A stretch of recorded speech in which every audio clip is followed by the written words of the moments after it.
Let's be honest. What This is the not the rat? product of evolution.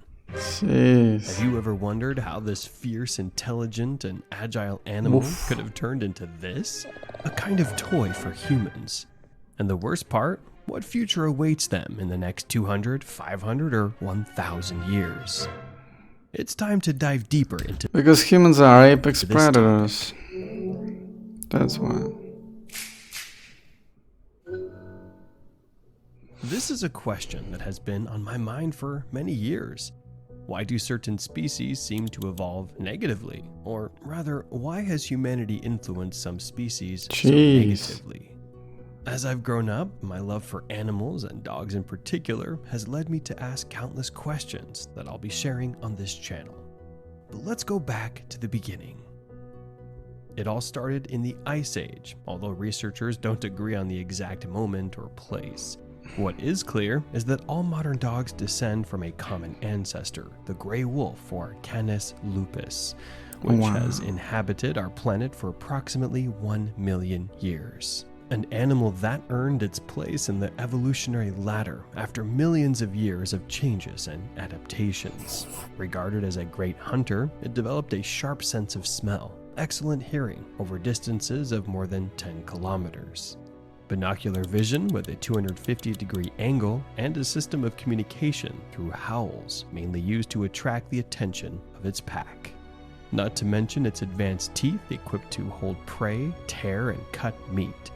In short, a well-developed species, highly advanced in evolutionary terms, that we are lucky enough to still enjoy Oh, today. so cute.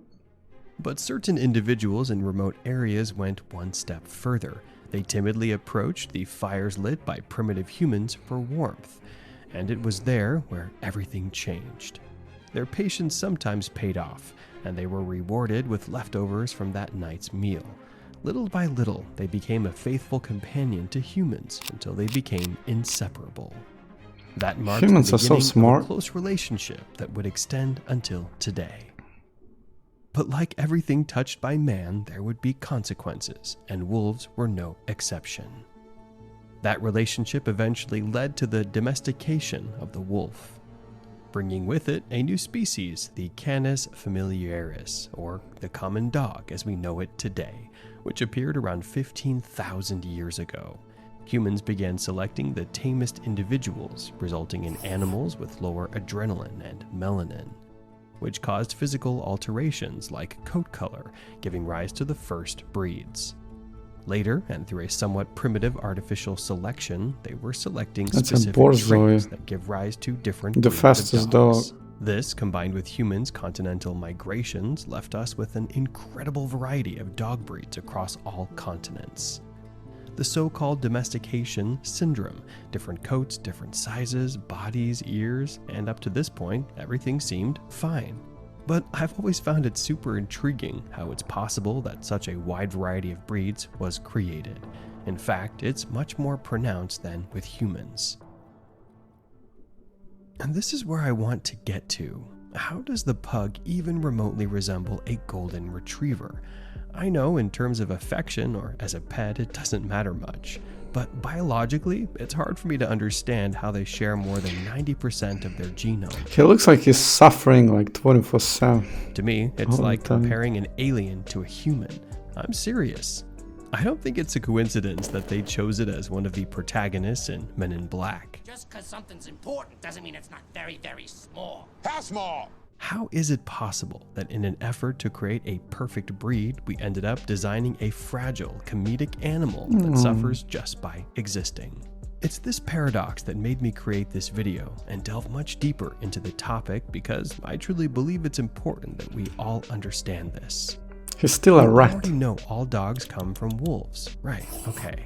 That guy Is it came from normal that rat. there are dogs completely deformed standing next to their closest relative, the wolf? Absolutely not. Just by looking at the difference in skulls between wolves and pugs, we can already get an idea of the radical changes their biology has undergone.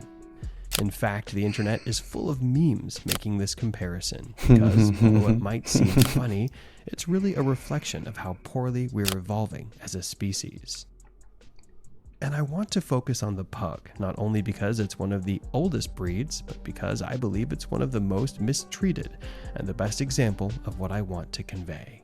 Is the eyes, Honestly, I think. when I see one, I feel the same way I do when I see a small dog. I like to pet it, and I even find it cute, but at the same time, I must admit, it makes me suffer. Later on, you'll understand what I mean. Let's go back to the era of domestication. Apparently, in the Asian region, specifically in China, there are ancient documents that indicate that in the time of Confucius, around 700 BC, there were short-snouted dogs. In fact, they were considered imperial property, just like pearls and jade. Emperor Ling liked them so It's like much that he pandas gave in them Japan. titles, and female dogs were given the same status as his wives. This obsession What? with specific traits in dogs led to breeding with the sole purpose of creating and perfecting breeds, but it also caused cranial deformation, giving rise to the 3 types of skulls found in dogs today: dolichocephalic, mesocephalic, and brachycephalic. Like the pug or bulldog, undoubtedly the most affected. But we've heard this story before, haven't we?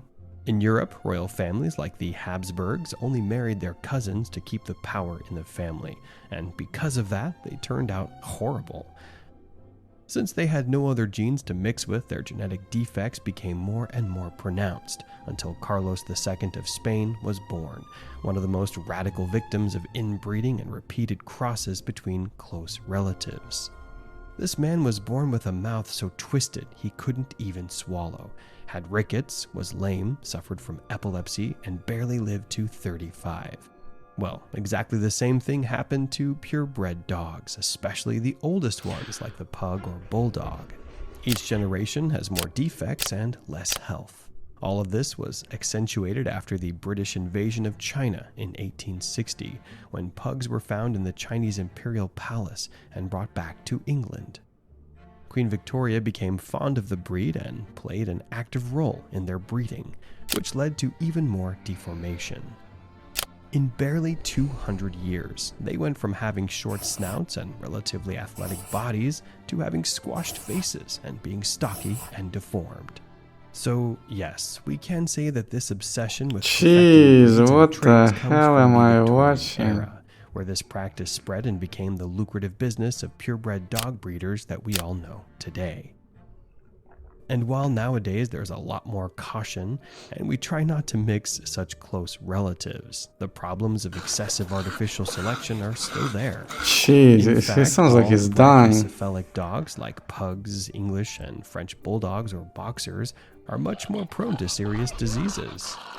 Remember Carlos II? Well, the same thing happens to them.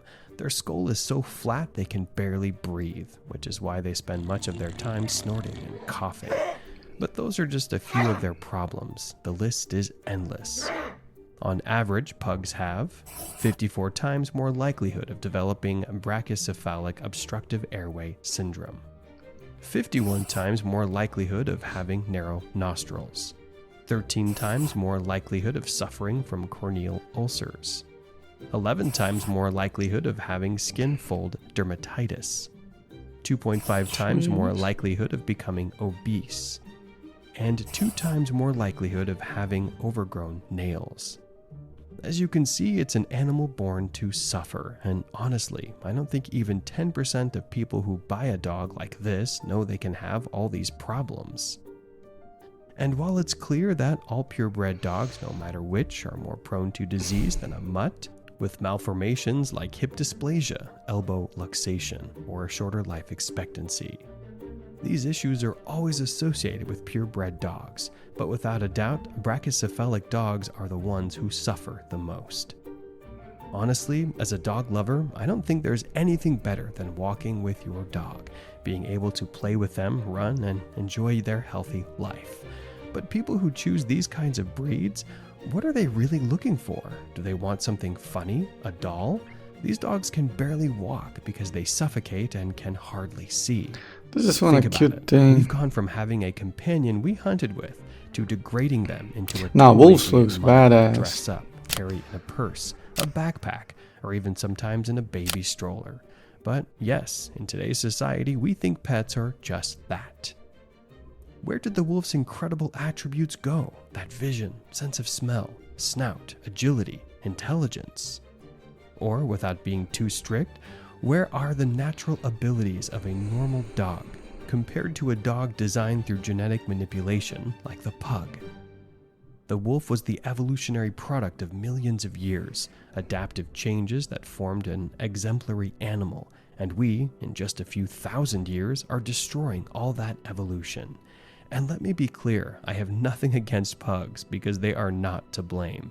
It's the owners who I believe aren't aware that they're encouraging animals to suffer throughout their short lives. And this is where I want to make you think. I believe we need to reconsider how we treat animals because at this rate, what does the future hold for them? I'll leave you with that thought. Thanks for watching, and I'll see you I don't in think the people next care video. that much.